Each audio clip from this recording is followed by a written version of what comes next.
Good morning, my dear friends and garden gurus. I wanted to bring you out here. It's Saturday morning, and it's just a beautiful morning.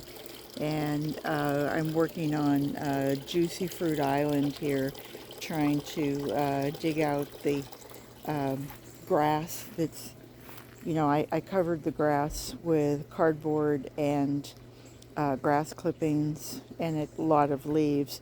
And so I've really kind of been digging this out a foot or two at a time. You can still see there's, here's a patch that's still to be dug out. Putting the cardboard and grass clippings would have been fine if I'd had much more and I'd had a couple months for it to break down. But I wanted to get this done as quickly as I could. But my main thing today, I really just wanted to show you a short little video. I just had put one up a few hours ago. Let me just stand back here. Was the beautiful Amaryllis and how pretty that is. Whoops, the other way. There we go. Let's take it to there. There you go. Now you can see how pretty they are. People ask, do I plant them in the pots or do I plant them in the ground? And I do both. And I think it was last year, 2 years ago, I think I only planted one here and maybe a little pup or two. And as you can see, I've got 3 stems that are coming out, 2 that are already out, and then one that's about to come out. Let me just walk around here and try not to be too much in the sun. Take you back. But you can see, let me get out of my own light, but you can see that here's one that is fully in bloom. There's another one that's coming up behind it. See, there's another. And then this one that has 2 blooms and a couple to go, and then here's one that is just coming out. But there's 4 or 5 plants there. I don't know if you can see that you've got some more pups coming here on the side of this, and if I left this go, it would just keep pushing out and pushing out.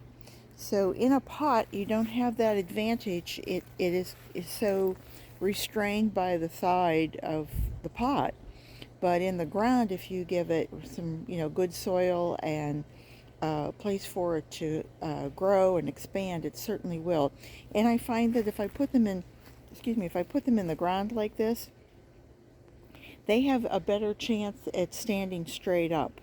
When the blossoms get so heavy, you can imagine when this is wet, as it is now. I mean, this is a heavy head, and to be on one stem, that stem has to be really strong.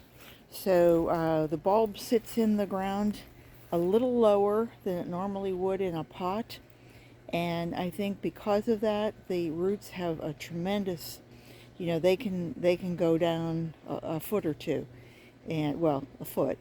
And so if anybody is interested in that, and you have the ability and you're in a warm spot, these stay in the ground year after year.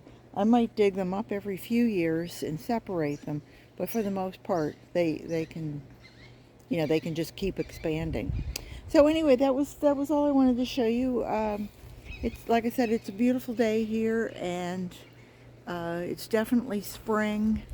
Lots of things. The crepe myrtle this is a raspberry crepe myrtle, and the Florida maple has not even begun, but the just old regular crepe myrtle has started to come out.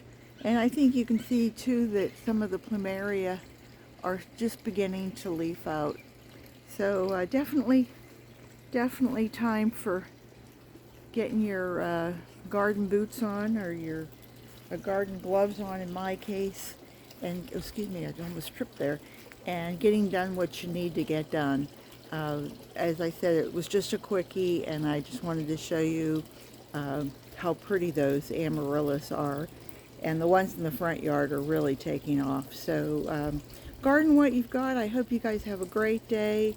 Subscribe, ring the bell, give me a thumbs up, all that kind of good stuff, and I hope to see you back again real soon. Take care. Bye-bye.